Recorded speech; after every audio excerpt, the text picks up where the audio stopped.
Grammar Girl here. I'm Mignon Fogarty, your friendly guide to the English language. We talk about writing, history, rules, and other cool stuff. After I recently mentioned that I was surprised when I learned that French was the official language of England for hundreds of years, Stephen Bell on Mastodon asked if I'd ever done a show on the topic, and I had not. No idea why, because it's a great topic, so I'll do it today. Thanks for asking, Stephen. But before we get started, I have an announcement for the people who normally listen to this show using Google Podcasts. That service is shutting down soon. So if you want to keep listening, and I hope you do, you can find Grammar Girl on all the other podcasting platforms, including Apple Podcasts, Spotify, CastBox, Overcast, Pocket Casts, Samsung Podcasts, YouTube, and more. So don't despair, and don't let Google stop you from listening to podcasts. Find another podcast home and search for Grammar Girl. The story of English starts way back in the 5th century, after the end of the Roman Empire, when the indigenous Celts who lived in Great Britain were losing a war and invited 3 Germanic tribes to come to their land to help: the Angles, the Saxons, and the Jutes. But after they drove out the aggressors, these warriors decided, hey, this place is kind of nice, and the Celts are pretty weak. Let's just take it for ourselves. Now, I'm not quite sure what happened to the Jutes, but eventually the Celts were driven to Scotland and Wales, and the Angles and Saxons took over England and part of Scotland, and established the oldest form of English that you might be familiar with, Anglo-Saxon. Anglo-Saxon is just another name for Old English. In fact, we get the word English from the Angles. Anglish eventually became English. There wasn't a lot of literature during this time, at least not much that survived for us to see, but the famous epic poem Beowulf is written in Old English. Now, Old English was very different from modern English, not only in vocabulary and spelling, but also in grammatical structure. For example, nouns had genders like they do in German today, and there were more ways to conjugate verbs than we have today. And many letters we don't pronounce today were pronounced in Old English. For example, the K in knife, which was spelled K-N-I-F, was pronounced, so the word sounded like knief.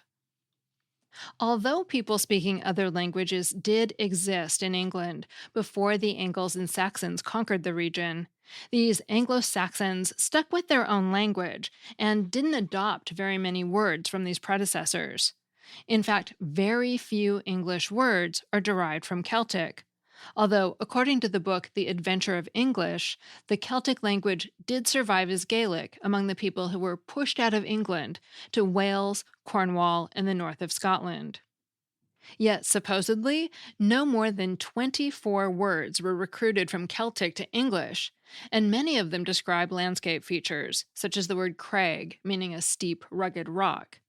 And there are a few location names. For example, Dover and London are Celtic names. Anglo-Saxons called the Celts Wialas, from which we get Welsh, but it meant foreigner or slave. They didn't exactly hold the Celts in high regard. And as an aside, the word walnut comes from the same Old English word that meant foreign. The walnut was a foreign nut because it was grown in Gaul and Italy. Now, spelling in Old English was essentially phonetic and random. Spellings weren't nailed down until much, much later. And Old English was written in runes until the introduction of the Latin alphabet in the 9th century or so. When I read about pronunciation, I always wonder how they know what the pronunciations were, since we don't have recordings from that time. And the most common answer is that pronunciation is inferred from the surviving poetry. By seeing what rhymes, linguists can make educated guesses about pronunciation.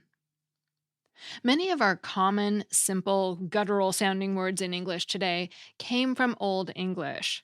The most basic verbs, is, come, and go.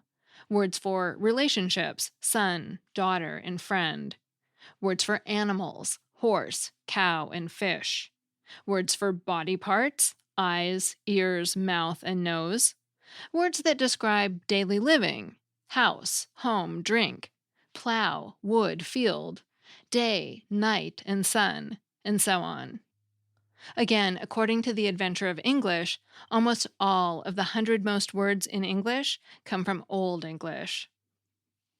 Now, Old English was the dominant language for hundreds of years, but then in the 9th and 10th centuries, Vikings invaded the eastern coast of England and Scotland and left parts of their language, including words such as sky, skin, cake, bleak, egg, leg, and ugly. When you look at the etymology of words in the dictionary, you'll notice that some come from Old Norse, and that's the Vikings' influence.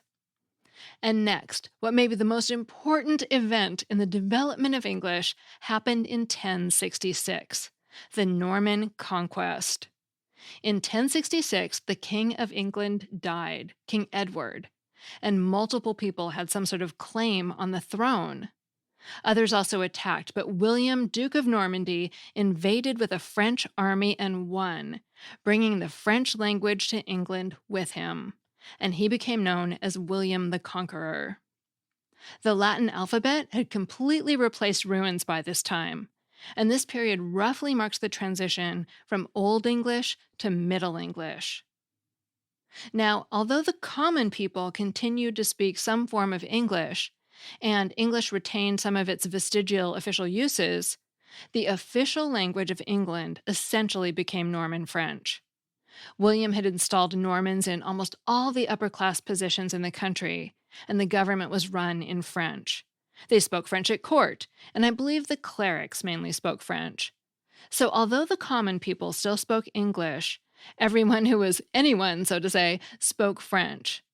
The amount of written English rapidly declined, and this situation went on for hundreds of years. The English spoken from 1066, the Norman Conquest, to 1500 is called Middle English. And English writing didn't totally disappear. After a time, it began to rise again, and this was the era that gave us the Canterbury Tales by Chaucer, who died in 1400. Pronunciation was still very different in Middle English, and most letters were pronounced. For example, knight, like Sir Gawain and the Green Knight, was pronounced knicht. The inflectional word endings were usually pronounced, so warned was pronounced warned. And many letters still had an E on the end that was pronounced too, so heart was spelled Herte and was pronounced something like Herta. When you're in England today, you notice all the castles, and this started with the Normans too. After the conquest, they built a lot of castles. In fact, the word castle comes to English from the French. And many other quote-unquote upper-class words came into English during this time from French: baron, noble, and messenger. Many words for cooking, sauce, toast, pastry, and feast. And governmental words such as parliament, tax, judge, and jury. The French influence from this time is also why we have some phrases that follow the French pattern of putting an adjective after a noun for official titles, such as Attorney General, Mother Superior, and Notary Public. Many Latin words also came into English through the French of this time. One reason we have so many synonyms in English is that the words from both Old English and the French survived. We have the French assemble and the Old English meet, the French heal and the Old English cure, the French dirt and the Old English soil, the French desire and the Old English want, love, adore, help, assist. The list goes on and on. The most well-known are those for animals.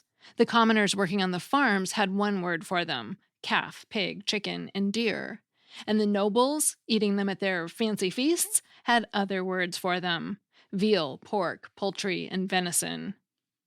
The 1100s were probably the lowest point for English in the years we now call the times of Middle English. During this time, while English was mainly the language of the lower class, massive dialect variations emerged. Through much of the 1200s, English is said to have been trilingual, with French, English, and Latin all having a role. French for the ruling class, English for the masses, and Latin for the church.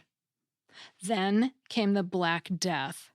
The biggest outbreak in England happened in 1348, killing a huge number of people. Estimates vary, but it's common to see numbers between 30 and 60% of the population, which of course was massively disruptive to society, causing labor shortages and unprecedented opportunities for advancement, decimating some of the Norman aristocratic families, and generally leading to more interactions between people who spoke English and people who spoke French. The Hundred Years' War between England and France, which started around the same time, also dampened enthusiasm for French in England. In 1362, the Statute of Pleading made English the official language of the courts again. And by the end of the 1300s, the English language had fully reasserted itself. In 1399, when Henry IV took his coronation oath in English, he was the first English king to do so since the Norman Conquest more than 300 years earlier. Now, jumping forward to 1470, William Caxton introduced the printing press to England after Gutenberg invented it in Germany a couple of decades earlier. Caxton printed such notable works as Chaucer's Canterbury Tales and Le Morte d'Arthur, and he did a lot to begin the standardization of English spelling. He chose a dialect that became the standard, and he partially froze English at a specific point in its grammatical development. For example, around Caxton's time, the plural and singular of sheep had combined into one. You have one sheep and many sheep. Well, earlier there had been two words. One book I read speculated that English may have continued to evolve so that most words combined their singular and plural forms, as happened with sheep, but that Caxton froze the language enough with his printing press to keep that from happening. Around this time, Caxton's time, English lost most of the plurals that end with N. Only a few remain, such as oxen and children. But before this time, there'd been many more. If Caxton and his printing press had been introduced 50 years later, we might have lost those few survivors too. There were also some grammatical trends that didn't survive to modern English. For example, using nouns, verbs, and adverbs interchangeably. For example, they'd use happy as a verb and say, to happy a friend, and use malice as a verb, as in to malice an enemy. And note that I said Caxton begun the process of standardizing English spelling. It was still a mess at this time and after. Early modern English, Shakespeare's time, and the era of the King James Bible, is said to have begun around 1500, and spellings still weren't strictly standardized.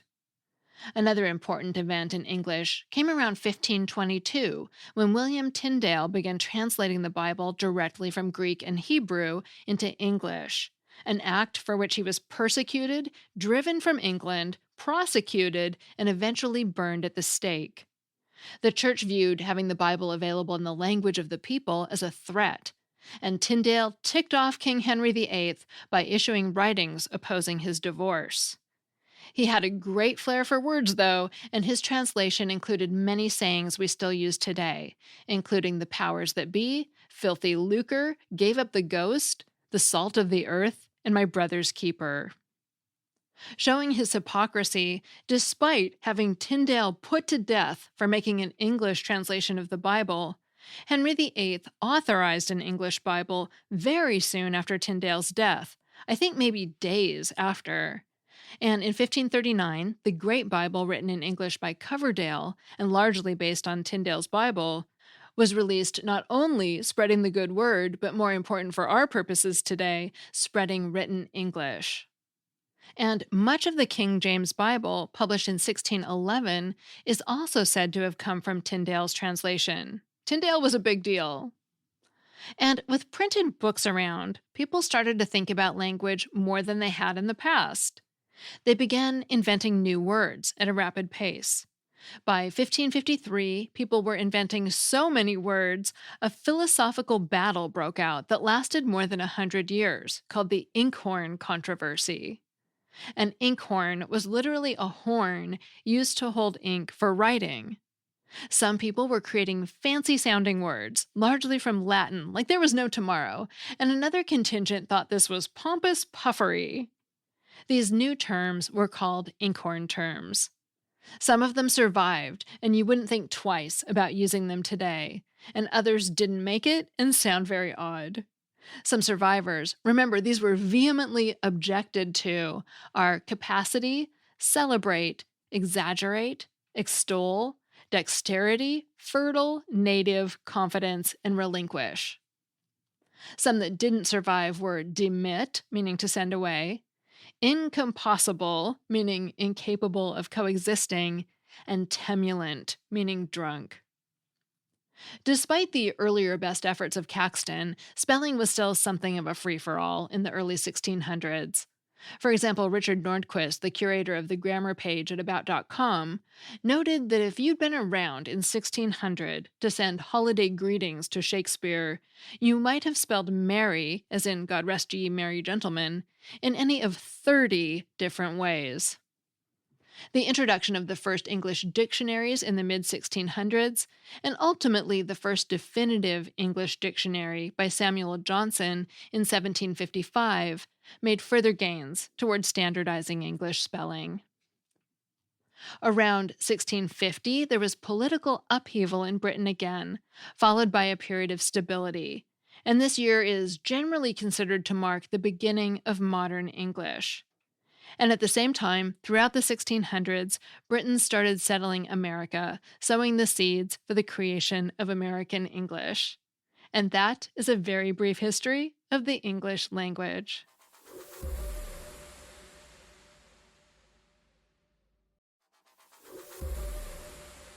Finally, I have a Familect story from friend of the pod, Rob Rinalda. Both Teresa and I love to cook. And some years ago, I decided to try my hand at chicken paprikash, which is a Hungarian dish with chicken and onions and noodles and sour cream and paprika.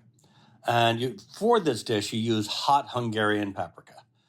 Well, I was cooking it, and I was impatient and wanted more heat to the sauce the chicken was cooking in. And so I kept adding the hot Hungarian paprika. And as it cooked, the heat, the spiciness level went way over the top.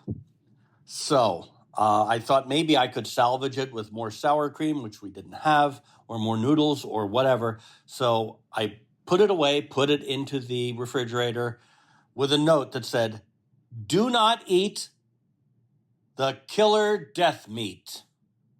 I think I might have put a skull and crossbones on it. I don't know. But ever since then, anything that is severely spicy, over the top, inedible, is known in our house as killer death meat. Thanks so much, Rob. I love that. If you'd like to share your Familect, you may have noticed that the quality of the calls has been better in the last couple weeks, and I'm working on finding better ways for you to get your messages to me. I'm still going to keep the voicemail line open for a while, but I'm also going to look for your voice messages on Threads and in Instagram and Mastodon direct messages. Links to all those places are in the show notes, and they let you record messages of varying lengths. So you might have to break up your story over a couple of messages like Annette did on Threads last week. But this is all part of what the break from Grammar Girl Conversations is about. Besides having a little rest, I'm working on ways to improve the audio quality of both these calls and the interviews. So send me your stories. Grammar Girl is a quick and dirty tips podcast. Thanks to Morgan Christensen in advertising, Holly Hutchings in operations, Davina Tomlin in marketing, Nathan Semes in audio, and director of podcasts, Brandon Getchus, who's an avid rock climber. And I'm Mignon Fogarty, better known as Grammar Girl. That's all. Thanks for listening.